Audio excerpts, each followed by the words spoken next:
మన మీద ఏదైనా ఒక ఎఫ్ఐఆర్ నమోదైనప్పుడు మనని రిమాండ్ చేసేటప్పుడు మనము బెయిల్ పొందాలంటే మన వద్ద ఏ కాపీలు ఉండాలి, ఎలాంటి కాపీలు మనము పోలీసుల వద్ద నుంచి తీసుకోవాలి.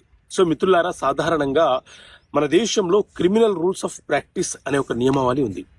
ఈ క్రిమినల్ రూల్స్ ఆఫ్ ప్రాక్టీస్ నియమావళి ఏం చెప్తుంది అంటే, కోర్టుకు సంబంధించిన కార్యక్రమాలు ఎలా ఉండాలి, కోర్టు యొక్క వేళలు, కోర్టు ఏ రకంగా పనిచేయాలి, కోర్టు ఏ రకంగా సమన్లను పంపించాలి, ఇలా రకరకాల అంశాలను ఈ క్రిమినల్ రూల్స్ ఆఫ్ ప్రాక్టీస్ అనే ఒక నియమావళి వివరణ ఇస్తూ ఉంటుంది.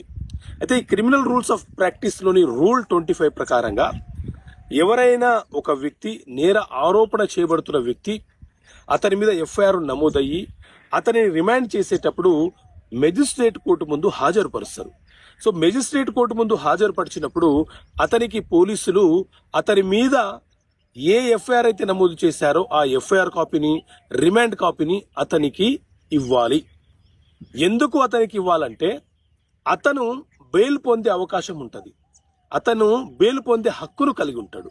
ఈ కాపీలను ఆధారంగా చేసుకొని అతను ఒక న్యాయవాదిని నియమించుకొని అతను బెయిల్ పొంది బయటికి రావడానికి అవకాశం ఉంటుంది. కాబట్టి ఎవరైనా క్రిమినల్ కేసులో ఇరుక్కుంటే మెజిస్ట్రేట్ ముందు హాజరుపరిచినప్పుడు మీరు ధైర్యంగా నాకు రిమాండ్ కాపీ, ఎఫ్ఐఆర్ కాపీ ఇవ్వలేదని అడిగితే